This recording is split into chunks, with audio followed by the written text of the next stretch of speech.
Assalamualaikum warahmatullahi wabarakatuh. Berjumpa lagi dengan saya di video kali ini.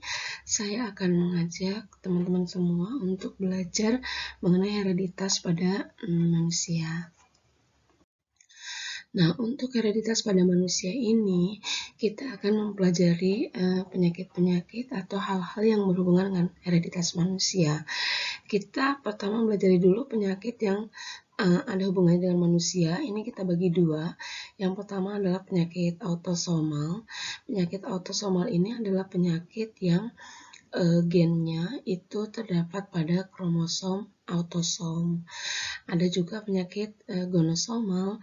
Gonosomal ini adalah penyakit yang gennya itu terdapat pada kromosom seks. Nah, sekarang kita lihat penyakit pada manusia. Untuk penyakit autosomal ini dapat muncul pada laki-laki maupun perempuan.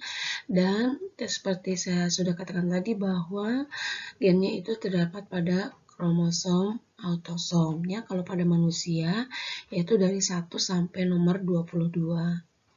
Sedangkan penyakit gonosomal ini adalah penyakit yang gennya terdapat pada kromosom seks sehingga itu penderitanya akan dipengaruhi oleh jenis kelamin dan mungkin saja bahwa penyakit ini diderita oleh atau hanya muncul pada laki-laki saja atau pada perempuan saja. Nah, contoh untuk penyakit autosomal itu albino, thalassemia, sedangkan penyakit gonosomal itu contohnya misalnya adalah hemofilia dan buta warna. Nah, sekarang kita lihat untuk penyakit autosomal, kita lihat di sini adalah albino. Albino adalah merupakan cacat menurun yang dimana seseorang tidak memiliki tirosin yang akan diubah menjadi pigmen melanin, sehingga akibatnya alis, rambut, dan kulit tampak putih. Nah, albino ini bersifat resesif, artinya adalah penderitanya ini memiliki genotip homozigot resesif. Kemudian imbisil. Cacat menurun ini disebabkan oleh karena seseorang tidak memiliki enzim yang bisa mengubah fenilalanin menjadi tirosin. Dan contoh penyakit autosomal yang lainnya adalah thalassemia. Thalassemia ini merupakan kelainan di mana sel darah merah seseorang bentuknya tidak beraturan, kadar Hb-nya sedikit sehingga penderita sering kekurangan oksigen atau hipoksemia.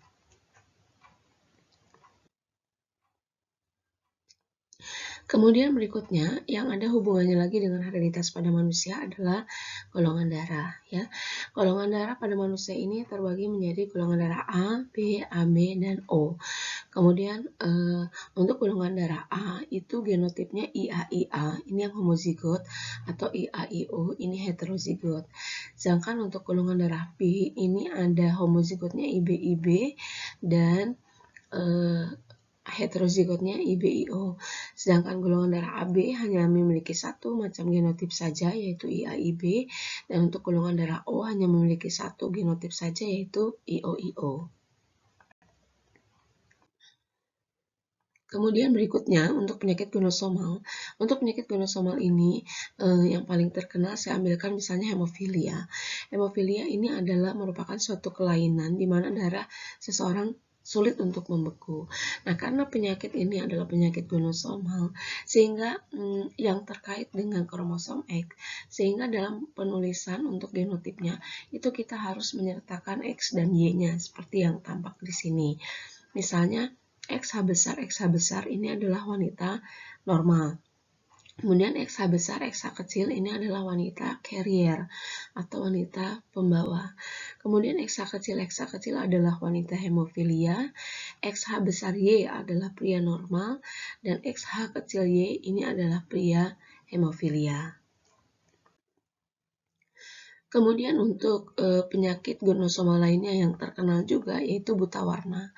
Buta warna merupakan cacat menurun di mana seseorang tidak bisa membedakan warna.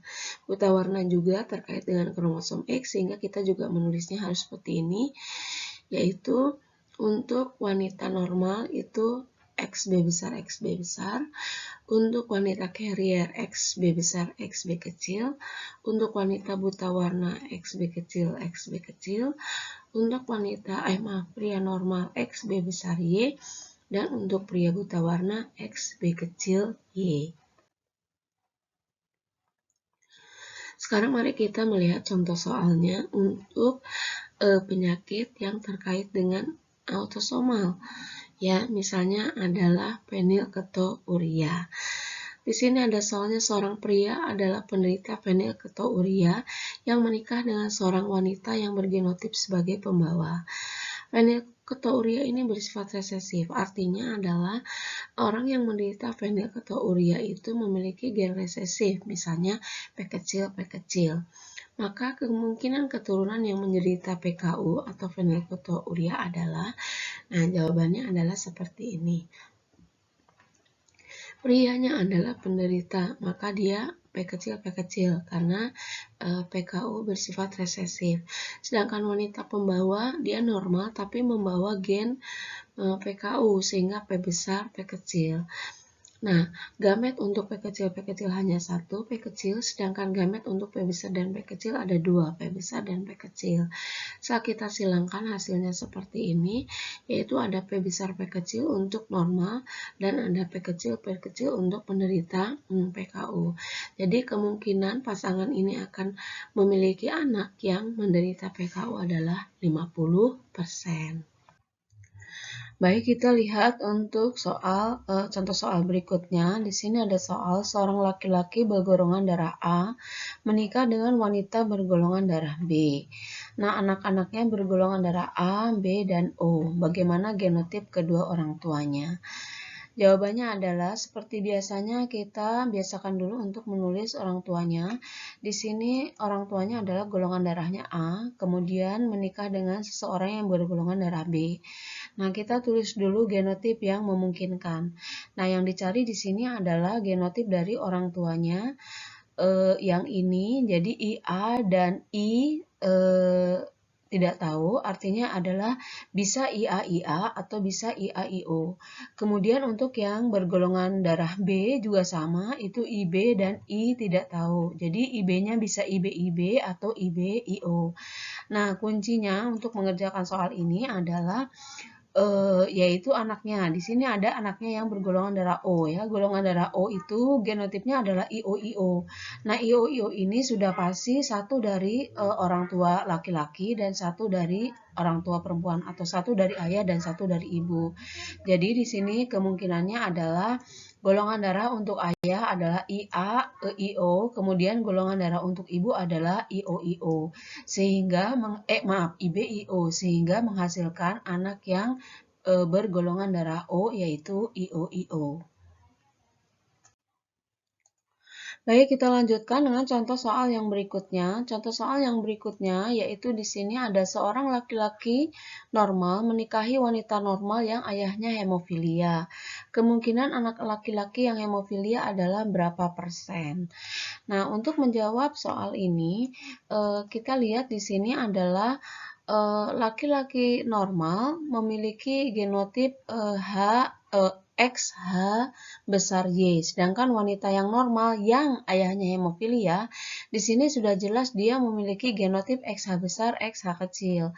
Nah, kenapa dia mendapatkan XH kecil? Karena ayahnya hemofilia, ayah ini akan memberikan XH-nya kepada anak perempuannya, sehingga di sini anak perempuannya adalah sebagai pembawa atau carrier, sehingga genotipnya adalah XH besar XH kecil. Nah, jadi di sini keterangannya adalah karena anak perempuan akan mendapatkan satu buah X dari ayahnya, padahal ayahnya hemofilia, sehingga dia mewariskan XH kecil kepada anak perempuannya. Nah, setelah itu kita tinggal silangkan saja. Di sini adalah untuk prianya normal, jadi XH besar Y, sedangkan untuk wanita XH besar XH kecil. Jadi setelah disilangkan kita mendapatkan hasil seperti ini. Di sini XH besar yaitu perempuan normal. Kemudian yang ini XH besar XH kecil adalah perempuan carrier. Kemudian XH besar Y di sini adalah normal dan XH kecil Y di sini laki-laki hemofilia. Yang menjadi pertanyaan pertanyaan adalah berapa persen kemungkinan akan diperoleh anak laki-laki hemofilia. Jadi jawabannya adalah 1/4 dikali 100% sama dengan 25%. Baik, kita lihat untuk contoh yang berikutnya. Perhatikan silsilah berikut ini. Di sini ada peta silsilah yang menunjukkan ada dua sifat. Yang pertama adalah golongan darah, yang kedua adalah buta warna. Di sini ada seorang pria bergolongan darah A dan seorang wanita bergolongan darah B yang menikah, kemudian menghasilkan anak-anak yang bergolongan darah O, A, B, dan AB. Kemudian di sini ada satu sifat lainnya yaitu buta warna. Di sini dari pasangan tersebut melahirkan satu orang pria yang buta warna. Nah, bagaimana menyelesaikannya? Jadi di sini pertanyaannya adalah diminta untuk menentukan genotip parentalnya. Nah, cara menyelesaikannya adalah seperti ini. Nah, di sini orang tuanya bergolongan darah A dan bergolongan darah B. Nah, kuncinya untuk mengerjakan soal ini adalah ada anak yang bergolongan darah O. Anak yang bergolongan darah O itu memiliki genotip seperti ini yaitu IOIO. Nah, IOIO ini satu pasti dari ayah dan satu pasti dari ibu. Sehingga kemudian golongan darah daripada ayah yaitu IA dan IO. Dan golongan darah ibu yaitu IB dan IO. Nah, golongan darah ayah yang A, IAIO, dan ibu IBIO itu akan mendapatkan atau menghasilkan anak yang bergolongan darah O, yaitu dari persilangan IO dan IO ini. Nah, kemudian yang kedua adalah bagaimana dengan buta warnanya. Nah, kita lihat di sini adalah ayah normal, ibu normal. Untuk ayah, ini karena ayah normal, berarti genotip dari ayah adalah XB besar Y, karena ayah adalah normal. Nah, sementara pasangan ini memiliki anak yang buta warna. Nah, buta warna ini sudah pasti dia mendapatkannya adalah dari ibu. Padahal di sini ibu normal, sehingga ibu memiliki genotip XB besar, XB kecil atau carrier. Jadi di sini ibu akan menurunkan XB kecilnya kepada anak laki-lakinya, sehingga anak laki-lakinya ini adalah buta warna. Jadi genotip untuk ayah di sini adalah IAIO XB besar Y, sedangkan genotip ibu adalah XB besar XB kecil, ini adalah carrier dan IBIO. Nah, demikian video saya kali ini yang membahas mengenai hereditas pada manusia. Semoga video ini bermanfaat untuk kalian yang sedang belajar hereditas pada manusia. Terima kasih sudah menonton video saya. Assalamualaikum warahmatullahi wabarakatuh.